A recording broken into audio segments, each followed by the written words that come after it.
a glass, let the worries slip away. Liquid lunch, we're living for today. There's Troy laughing with his gin and a grin, telling stories about where he's been. Boomer's got whiskey, he's loosening his tie, chasing dreams under a midday sky. The bartender knows us, he's mixing with flair. Every sip's a moment we're happy to share. Liquid lunch, pour it smooth, let it flow. Friends round the table where the good times grow. Raise a glass, let the worries slip away. Liquid lunch, we're living for today. The clock don't matter, we're lost in the vibe. Jazz in the air, feel the soul come alive. From martinis to bourbon, we're riding the wave. Stealing this hour, it's the freedom we crave.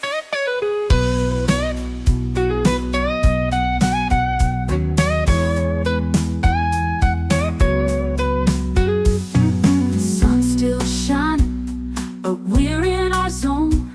This bar's our shelter, our temporary home. One more round before the world calls us back. Savor the moment, keep the blues in the rack. We'll laugh and we'll toast till the afternoon fades. Memories made in these liquid escapades. Liquid lunch, pour it smooth, let it flow. Friends round the table where the good times grow. Raise a glass, let the worries slip away. Liquid lunch, we're living for today. So here's to the daylight, the drinks and the fun. Our liquid lunch, till the next one comes. With a wink and a smile, we'll be back real soon. Chasing that jazz under the high noon.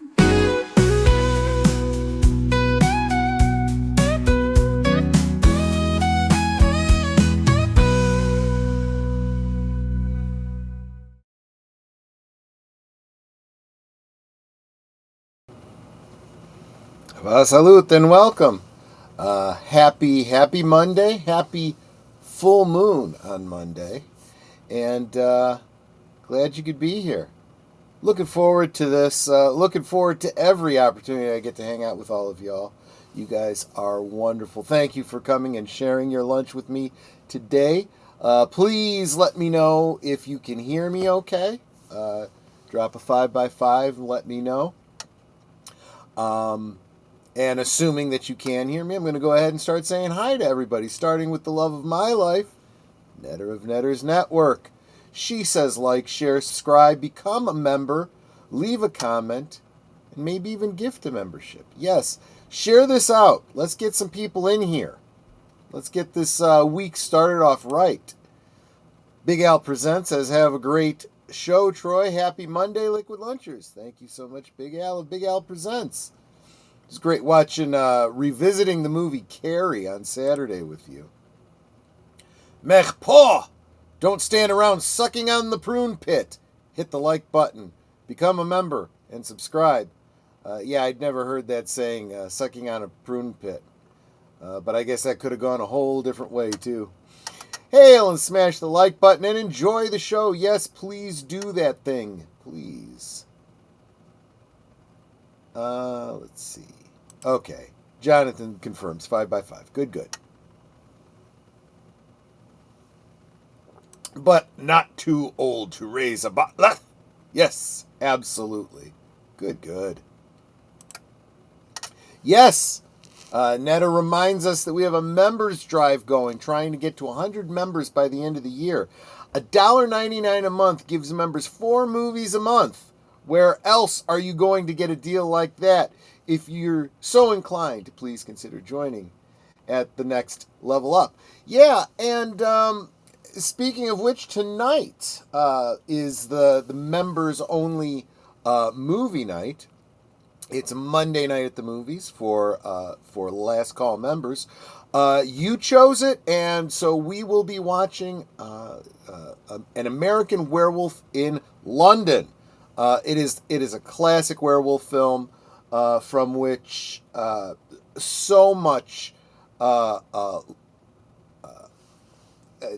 furthering of the werewolf lore, but especially in movie making, the special effects, the transformation effects, and makeup effects done by Rick Baker. We'll be talking about that and how that directly influenced films that came after it. The Horror King, welcome, my friend. Good to see you. Hope you are having a wonderful Monday. Hope you are having a wonderful spooky season here in October.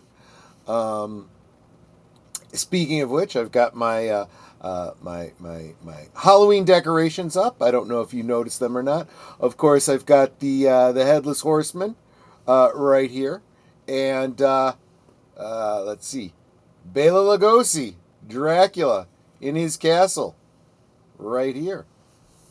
Good to see all of you. And since it's a full moon, all werewolves need to like and subscribe.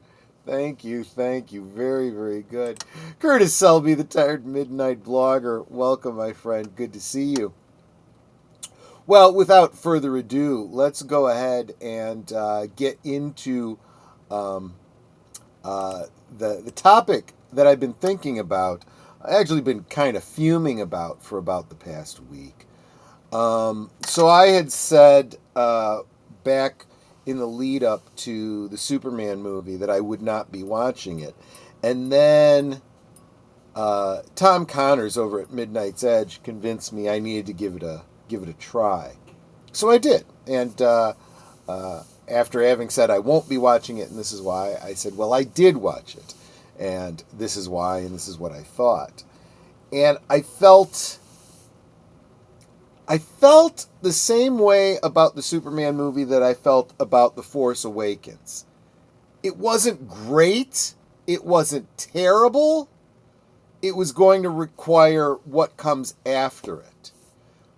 Well, we don't have to wait for the next movie. We already know what comes after it in the Gunverse, and I'm ready to get into it.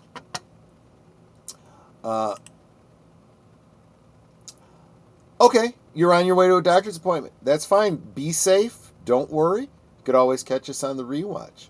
But for now, let's go ahead and get into the main topic for tonight. Peacemaker ratings are tanking.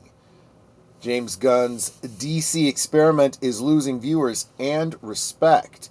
We talked about this, not specifically this, but James Gunn going off on the fans. Because that has worked so stellarly for all of the entertainment industry. Attacking the fans has really, rallied them to your cause, right? Entertainment industry? Yeah. That and any 6-year-old child begins to understand the concept of cause and effect. If I am sitting in a chair and someone kicks that chair out from under me, what happens next? Are you going to just float in the air and not even be aware of it? No. Gravity pulls you to earth and you fall and hurt yourself.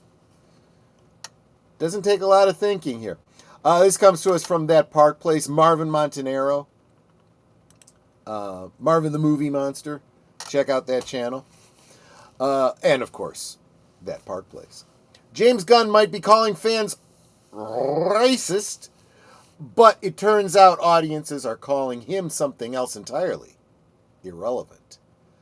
The new season of Peacemaker, once hailed as the bridge to Gunn's new DC universe, not the bridge you want for something that is meant to be about superheroes and comic books and moderately, at least, family-friendly, is flopping so hard in the ratings that it's not even charting on streaming.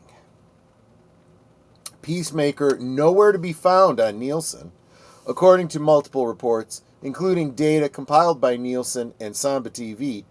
Peacemaker Season 2 is a non-factor on the streaming charts. The show hasn't cracked Nielsen's top 10, and as Comic Book News notes, not a single episode has shown up since its debut. Wednesday is kind of leading over on Netflix. I'm going to see how well that's doing, as Netflix has some issues. Netflix also takes a second spot with My Life with the Walter Boys. I don't even know what that is. The Summer I Turned Pretty, The Terminal List Dark Wolf. I don't know any of these shows. And that's part of the problem with streaming, right? Most people only have one streaming service. Possibly two if you're wealthy.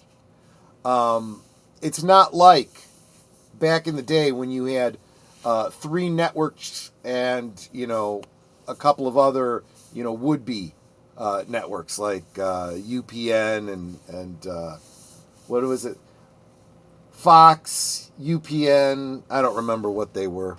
But we got to about 5 or 6 networks on regular television.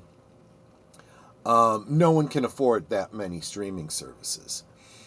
The Great British Baking Show is beating out the Peacemaker. That's interesting.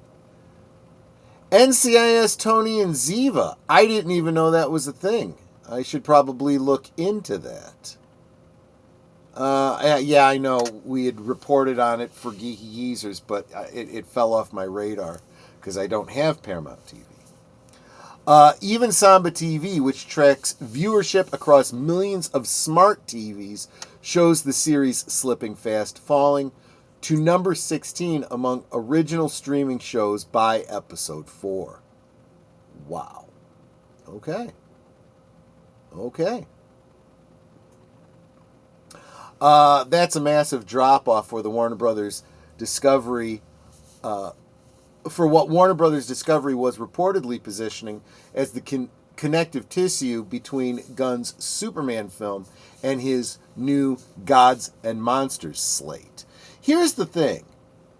I would hazard to guess that the vast majority of people that did see the Superman movie have seen none of these streaming Gunverse things. I'm telling you, you can't consider it canon. You can't consider it part of the continuity if it's hidden behind a paywall. If you don't release it in the theaters, if it's not on general access television, forget about it. It doesn't exist to most of your viewership. I gave up on this when Chris went back to the other dimension, and share, folks. The Midday Mixologist is awesome. Thank you so much. I'm assuming Chris must be the Peacemaker, the John China.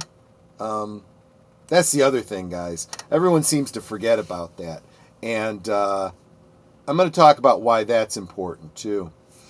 I visited my new friend in his apartment. He told me to make myself at home, so I threw him out. I hate having visitors. That's funny. When a show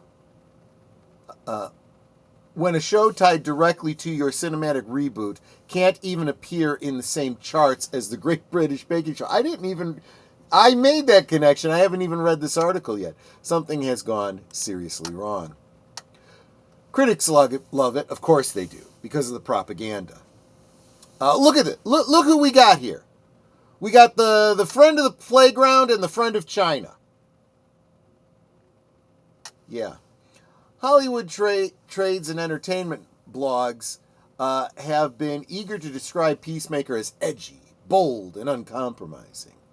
Gunn himself bragged in GQ that he had virtually no oversight from Warner Brothers, saying he could do whatever, I could do whatever I want. Maybe that's the problem. That's exactly the problem. Audiences didn't tune in for political commentary or heavy-handed messaging. They wanted superheroes, not lectures. Instead, Gunn filled Peacemaker Season 2 with bizarre moral parallels linking Christianity to fascism, equating alternate Earth dictatorships with modern America and turning once fun characters into mouthpieces for his own worldview. What might have been quirky fun in Season 1 has now become a political statement that alienates and the very viewers DC needs to win back. This whole Jimmy Kimmel thing has very much re-emboldened these wackadoos, these neo-Marxists who have usurped the entire entertainment industry to push propaganda.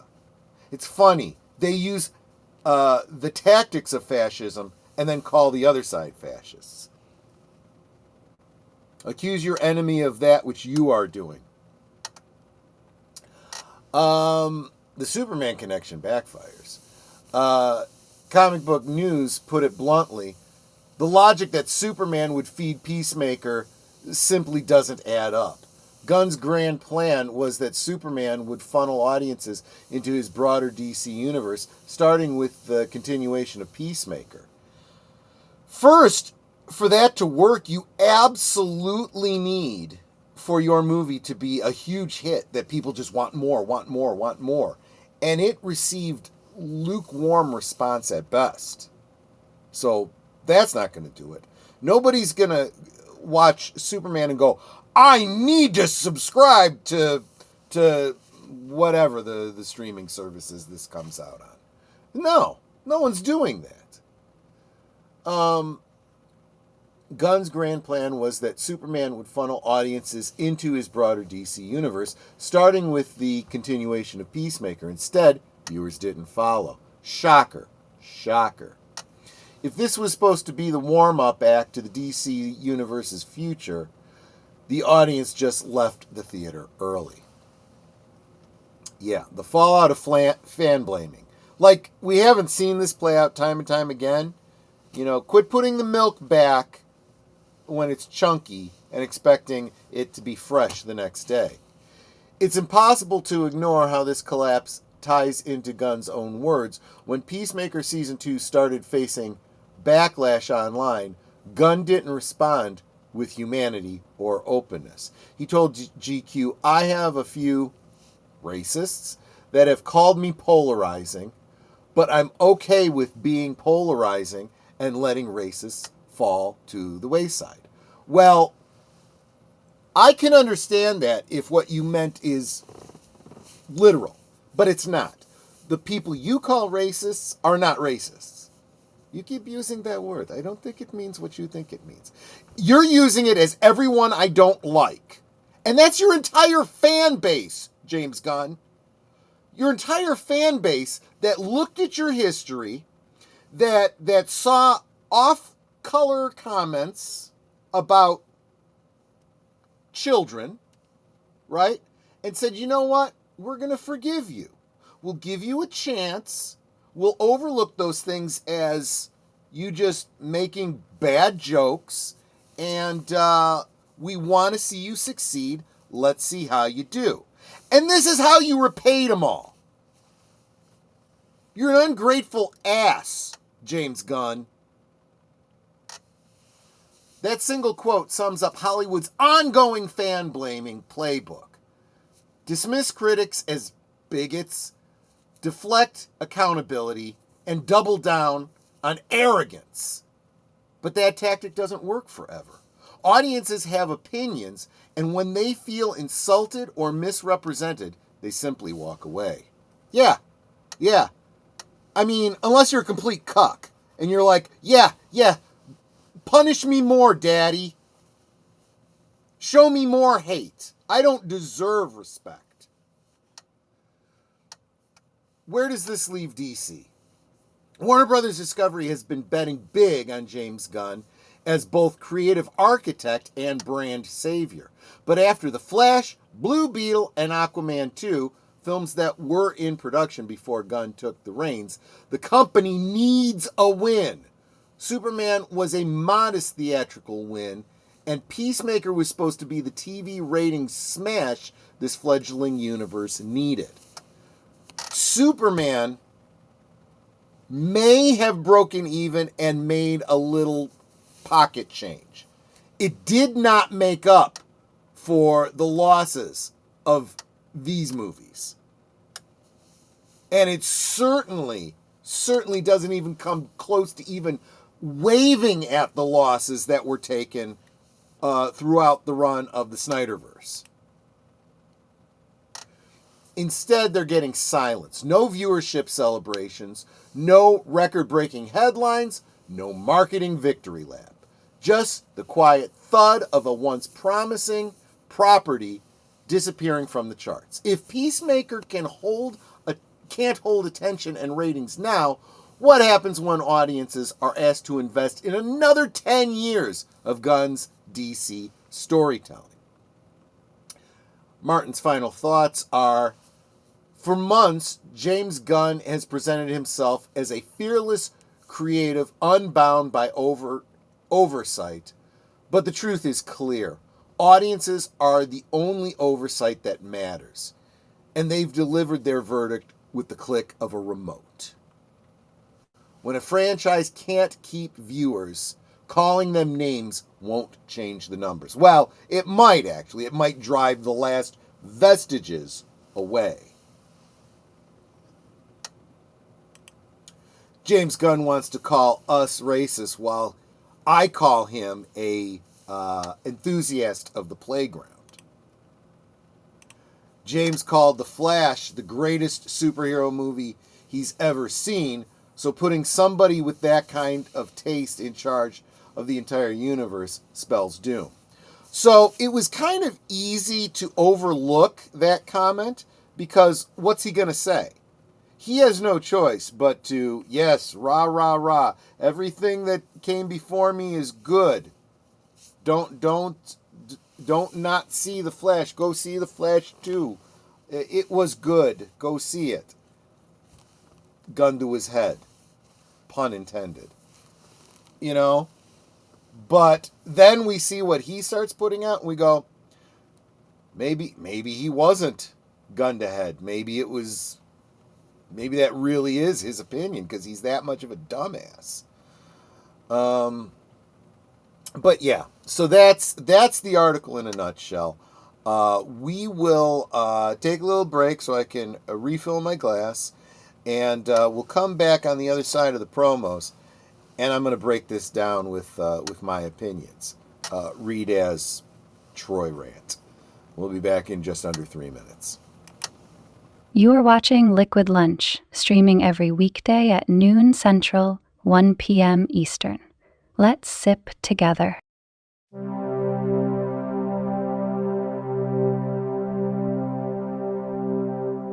This week on Live from Sparkwood and 21, we'll examine the lives of several people spanning from 1936 to 1993, as chronicled during their overnight stays in room 603 of New York City's Railroad Hotel, as we watch David Lynch's 1993 anthology drama series, aptly titled Hotel Room. This Tuesday at 7:30 Central, 8:30 Eastern, on Deleted Scenes and Affiliates.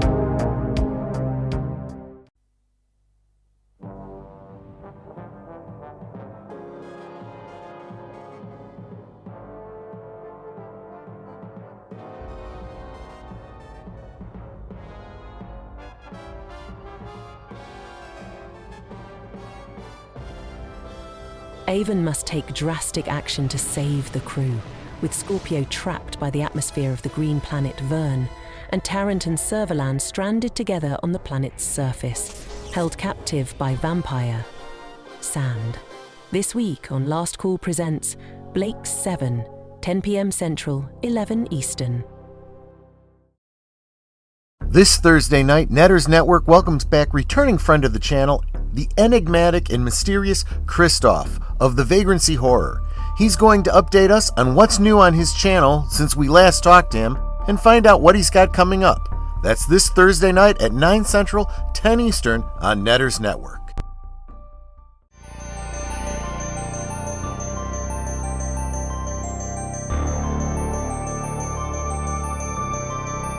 This week on Saturday Night at the Movies, Jeremy Renner and Gemma Arterton are brother and sister duo, Hansel and Gretel, professional witch hunters who help innocent villagers. One day they stumble upon a case that could hold the key to their past. Join us for Hansel and Gretel Witch Hunters on Netters Network Retro Cinema this Saturday night at 9 Central, 10 Eastern. In a world where nearly all the entertainment is remakes, reboots, and rehashes of older properties, maybe it's worth it to get some commentary from people who experienced it all when it was novel and fresh. Catch Boomer and Pacelli on Geeky Geezers every Sunday night at 8 Central, 9 Eastern. We now return to our liquid lunch. Yeah, Curtis noticed that too. Even the AI voice is done. They are held captive by vampire sand. Yes. That's yeah. We'll get through this episode. We will. I don't think Tanith Lee is writing any more episodes of Blake 7 after this. We will see. But yeah. So I've said this before. I'm going to keep saying it. Many of us that have come into the YouTube sphere since 2019, maybe a little bit before that, we came here partly because of the pandemic, but also because we were seeing a cultural shift that we did not like. A corruption of our favorite forms of entertainment. Well, guys, the whole what was the catchphrase they were using? The fandom menace and whatnot. This idea of a bunch of fans coming together to push back hasn't worked. It just hasn't. Just coming on the internet and grousing about it and being angry and poo-pooing stuff is not enough. It is part of it. It is the first step in a very long walk, a very long journey. And we need to take the next step already. Okay? I'm very serious when I say we are in a culture war. You will not see any more Star Trek, any more Star Wars, any more, DC, Marvel, any of those things that are any good. It's not worth picking through the turd to find the one good kernel of corn. Seriously, it's not worth it. And if you do that, you're sending a message to them, oh, they'll dig through our shit. So let's just keep shoveling it out at them. You've got to stop consuming. You've got to be unified. And I don't just mean, don't go to the theater and see the thing. Don't, subscribe to that too.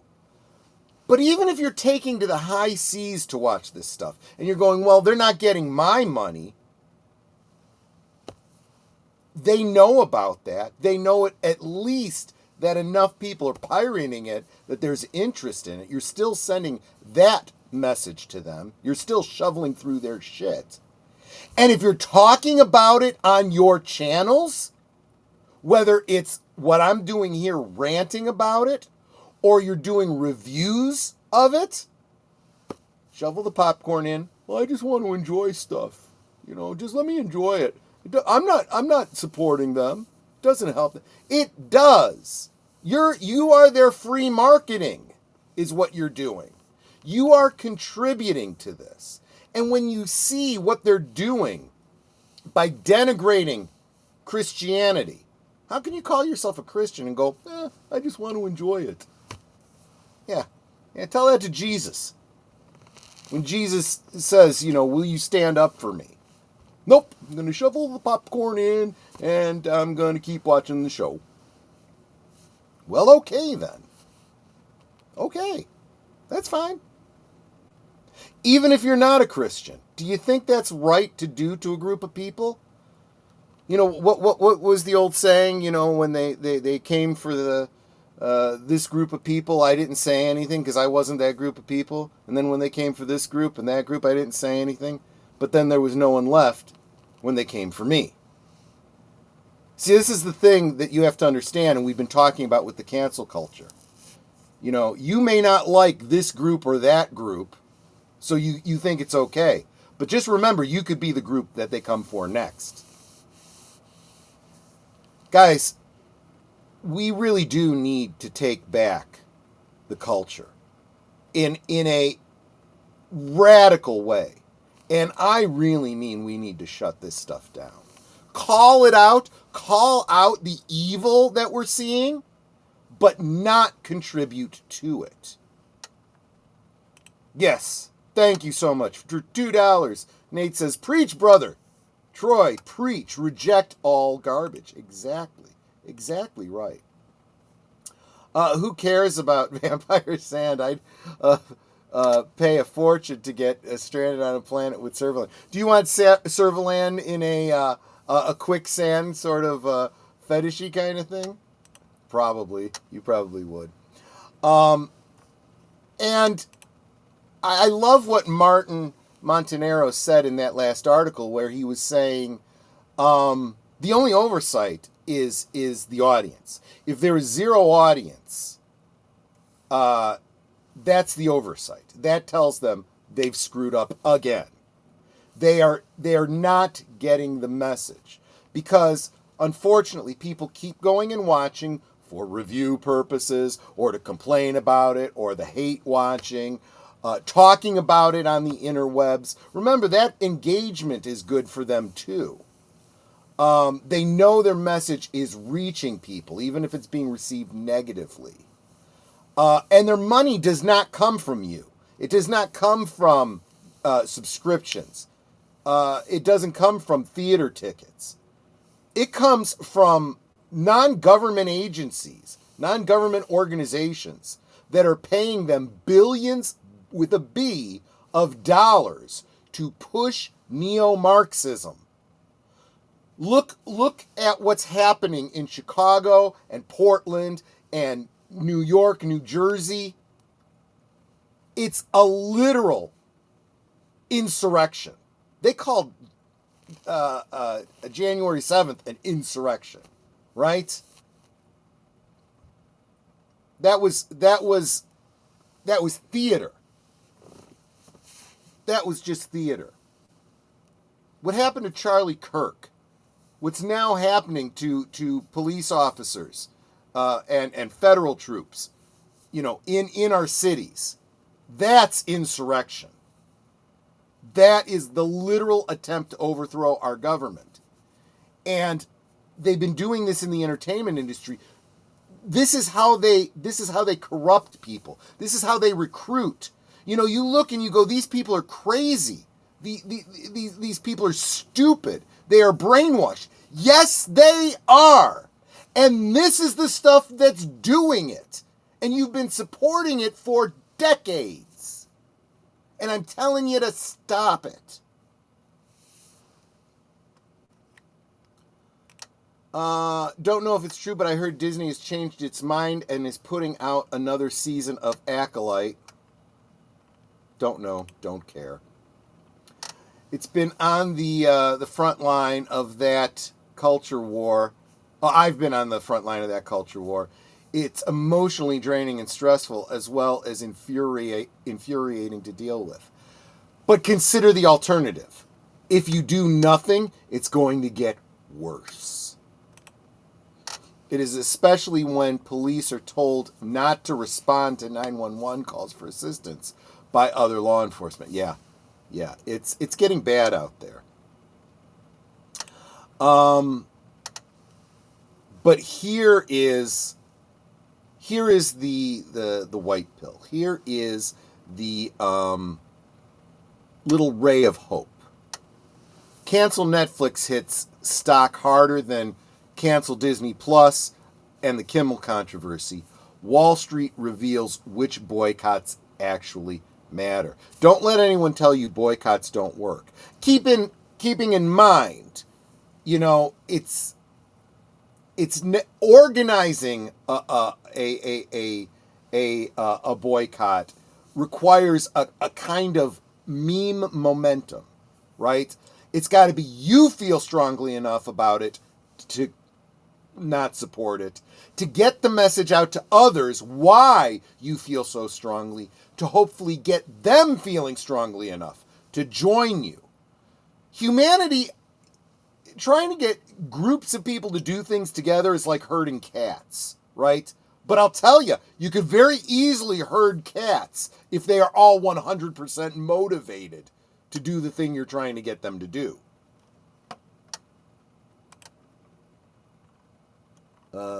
I didn't mean to back this. Let me back this up. There we go. There we go.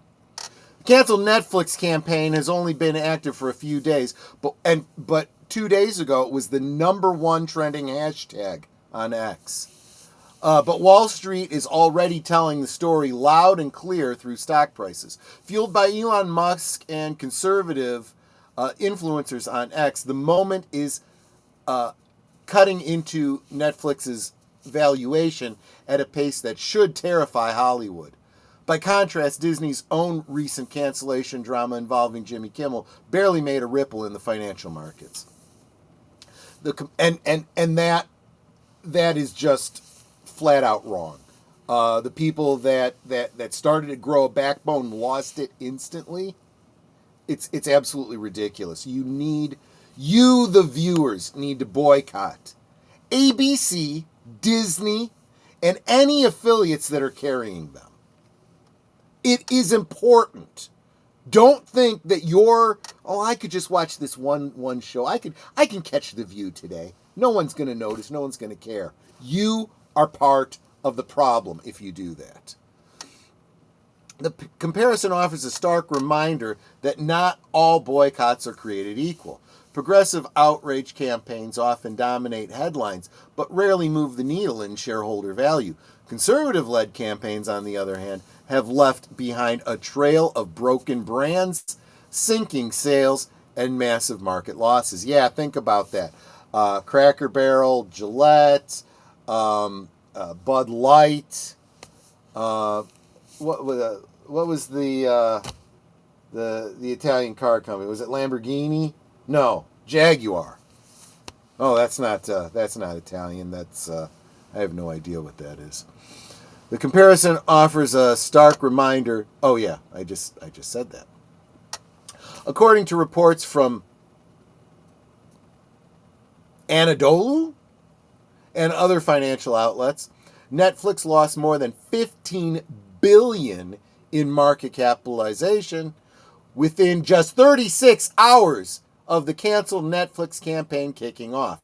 The stock plunged over 4% almost immediately, making it one of the sharpest reactions to a boycott we've seen in recent memory. Damn. $1,162 dollars per share. Wow, down. That's down from, well, yeah, that's $100 a share, like, in days. That's crazy.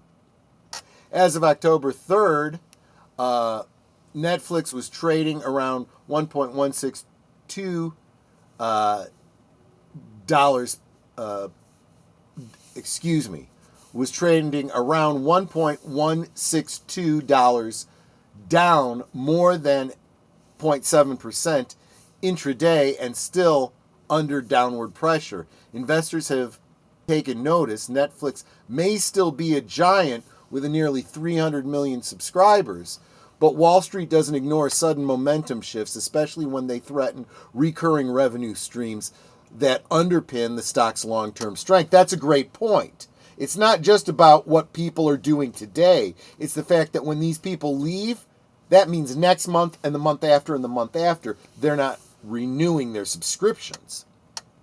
So you literally would need an influx of as many new subscribers to cover the ones leaving just to break even. And that's not happening. Netflix is deliberately choosing to pay people to create sexualized content for children. Freedom of speech should be respected, but this is paid speech. That's a great point. You know, everyone talks about free speech, free speech, free speech. This is free speech. What I'm doing right now is free speech, right? Technically, no one's paying me to be here. You know, I'm asking you to show your gratitude for my being here by supporting me. But ultimately, I'm out here making a leap of faith and doing it for free because I feel that this message needs to get out there. We need to fight this culture war. Netflix is going out of its way and reaching into their wallets to push it. Yeah. They have no problem with the fact that they're going broke doing it because it's not about the money to them. But that is how you can fight them, is with the money. The reason this campaign resonated is clear: the controversy over children's programming. From boys cross-dressing in Cocolemon Lane to identity-driven storylines in shows marketed to toddlers, critics argue Netflix has crossed a cultural line. The shows that they're talking about here have been on the platform for years. No one's been paying attention. No one's cared. It took someone like Elon Musk starting the hashtag and showing the examples for parents to go, wait a minute, this is what my kids are watching? Now, the fact that you're not paying attention to what your kids are watching in the first place and seeing it yourself, that's on you. But that's a different issue altogether. What you're talking about is paying. Well, yeah. I mean, it's the only way I can keep doing what I'm doing is if you guys support me. Support me with this message rather than these people with their message of sexualizing children and pushing neo-Marxism. Now let's contrast that with Disney. In mid-September, the company suspended Jimmy Kimmel after backlash over his late-night remarks. The suspension lasted less than a week, but it triggered boycotts. Calls against Disney Plus, ABC, and the broader Walt Disney Company. Did Wall Street flinch? Barely. I mean, we're already talking. I mean, this is $112 per share as opposed to the $1,000+ a share for Netflix. Disney is already such a devalued brand. Netflix is literally worth 10 times what Disney is in the stock market. Just to be clear, just on a per share basis. But it is trending down. It doesn't have to be a steep downward. If it just keeps going down, that is not healthy. That's dying. That's what dying looks like in the stock market. Reports suggest Disney stock dropped roughly 3.3% over 5 trading days, with total valuation losses cited anywhere between $3.8 billion and $6.4 billion at the peak. But the decline was slower, less severe, and far less sticky. In other words, people are buying up a lot of those stocks that are being sold off. I hope that people are buying them strategically with a strategic purpose in mind for the future, but only time will tell on that one. Another factor that went overlooked: Disney raised the price of Disney Plus during this exact period. Price hikes always lead to some churn, which means many of the cancellations attributed to Kimmel's suspension were simply customers reacting to higher costs. In other words, the so-called progressive boycott likely accounted for very little of the actual attrition. Wall Street knew it, which is why the stock never saw the kind of panic now gripping Netflix. For all the online fury progressive campaigns generate, the numbers show they rarely hurt the companies they target. One of the clearest examples came earlier this year with American Eagle's Great Jeans campaign featuring Sydney Sweeney. Progressive activists called for a boycott, arguing the actress and the message of the ad was problematic.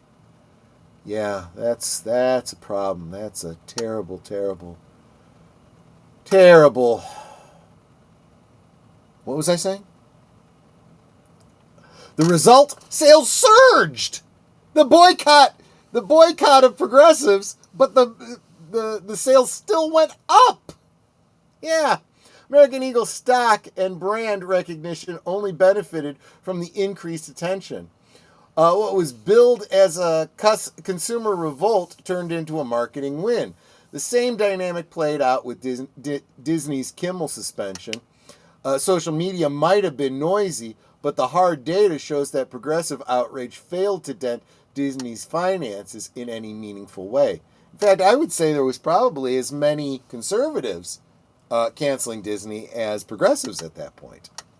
By contrast, conservative campaigns have proven time and again to slash billions off market.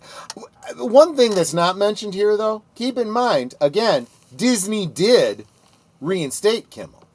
So any, dip was undone by that. And probably people that, were pissed off about them canceling Kimmel probably went and, okay, I'll resubscribe now that you did the right thing. Here's your carrot. Bud Light's collapse, Target's Pride fiasco. I still won't go to Target. I refuse. I refuse. Jaguar's backlash and now Netflix's steep plunge all show that when conservatives organize, companies pay dearly. Put another way, get woke, go broke. Keeps proving itself. God, the crazy eyes. The friggin' crazy eyes on this guy. This is why the cancel Netflix... Oh, yeah.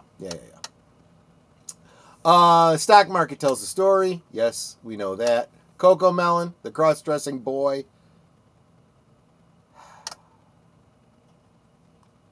We're in a world that needs more Veggie Tales. Just saying. And that's why Wall Street is treating the two events very differently. Yeah, you should, because they are two very different events. Disney has a broad base of business, theme parks, movies, merchandise, that can insulate it from streaming hiccups. That's true. Now, even though all of those, their theme parks, their movies, their merchandise, their vacation companies, the cruises, are all doing poorly. Any big dip in one, is leveled out by all the others. A large organized exodus, or at least minimized by it. Organized exodus of conservative families is more than just a headache risk. It cuts straight to the company's core revenue. Yeah, that's essentially... If Netflix loses the conservatives, they lose basically half their business overnight. Boom. One of the most striking elements of this contrast is the influence behind each movement. When Elon Musk picked up the canceled Netflix banner, it changed the trajectory overnight. Within hours of his ex post, the campaign was trending globally. Investors were watching closely, and billions of dollars evaporated from Netflix's market cap. That is the measurable effect of one high-profile figure with the massive following who aligns with grassroots frustration. I don't care. I appreciate all the support you guys give me. No matter how much you guys try to support me, I don't think I will ever come close to the amount of influence that Elon Musk has. You're welcome to help me try to get there, but the fact is, we got to work with what we got, right? And it helps to have someone like this on your side. Compare that to cancel Disney Plus. Nearly every Hollywood celebrity jumped on board during the Jimmy Kimmel suspension. And it basically, it had the opposite effect. They all came out to support this numbnuts. It's a mirror of the 2024 election. Nearly all of Hollywood lined up behind Kamala Harris, pouring time, money, and visibility into her campaign. Elon Musk, meanwhile, used his platform to influence to advocate for Donald Trump. When the dust settled, Trump won in a landslide despite the entertainment industry's overwhelming support of Harris. The lesson is clear. Celebrity endorsement doesn't hold the power that it once did. In fact, I would argue it has the opposite impact. If celebrities are supporting it, you should be doing the opposite. Just saying. Welcome, Gorillas, Random Thoughts. Good to see you. Tech entrepreneurs and outsider figures like Musk are reshaping influence, and the market is responding. The reality is simple. Progressive outrage campaigns don't move stock prices the way conservative ones do. Hollywood and corporate America can ignore this lesson at their own peril. Netflix may dismiss the cancel Netflix campaign as temporary noise, but investors are already spooked. The stock chart doesn't lie. Netflix may currently be in a position to ignore this, right? If you are a gamer, right? You know, some sort of I like to play Star Trek Online, so. But you may have a different game. Maybe you play, I don't know, one of those fantasy fighting games or whatever. You've got the tank, right? It doesn't move very fast, but it's got a lot of hits. It's got a lot of power, and it's got a lot of shields, right? And so it can absorb all the damage. That's right. Just keep firing at me. Fire at me. Ignore the other guys. Ignore the little guys. Focus on me. But you can only take it for so long. Eventually, you start to break through the shields. Eventually, the big guy gets weaker and weaker over time. Disney used to be a much... And look at where they're at. Their stock is 10% of what Netflix goes for now. Where will Netflix be in 5 to 10 years? Think about the future. Meanwhile, the fact that Disney weathered Kimmel's suspension with little more than a wobble reinforces what has been a glaring truth all along. Progressive cancel culture dominates headlines, but the conservative-led boycotts actually deliver the knockout punch financially. Keep in mind, too, this whole Kimmel thing on Disney comes after most of the conservatives have already left Disney. They don't have conservative support anymore. All they have is left-wing lunatics and people that are supporting the left-wing lunatics. And if you have a Disney Plus account, you're one of those. I'm talking to you. Corporate leaders should be paying close attention to the Netflix stock. If Bud Light and Target weren't warning enough, Netflix is now the latest example that alienating conservative customers is just bad PR. It's bad business. Yeah. So there you go, folks. That's what I was musing about today, is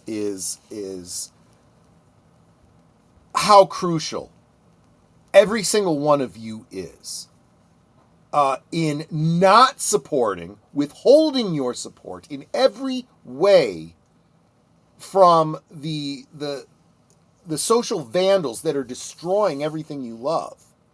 You're part of the problem if you support them in any way. And how much...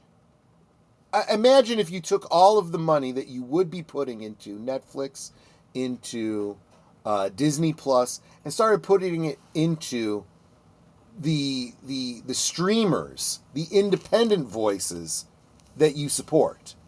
Imagine where we would all be. Just saying, folks. It doesn't have to be me. It could be Culture Casino. It could be that Park Place. It could be WDW Pro, Midnight's Edge. But guys, we got to take the reins. We've got to do more than just moan and complain. We got to do. You got to vote with your wallets, vote with your feet, vote with your eyes, and definitely vote with your voices. All right? Tonight, members, hoping to see you for a little howling at the moon tonight. An American Werewolf in London, starting at 8 Central, right here. Again, that's for members, and membership, you can get membership for as little as $2. $2. I mean, Nate spent $4 just on Super Chats today because he felt strongly enough about what he wanted to say. You know, by the same token, you could become a member for a month and come watch some movies with us. Anyway, you guys know what else is coming out throughout the week. You saw the promos, and that's it, guys. I thank you so much for hanging out with me. I hope you enjoyed Liquid Lunch, even if it did get you riled up. Hopefully that spurs you on to action for the rest of the week. You guys take care, and we'll see you on the next one. Hopefully, Members Night tonight. Take care, y'all. Goodbye. Hope to see you again real soon.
So here's to the daylight, the drinks and the fun, our liquid lunch, till the next one comes.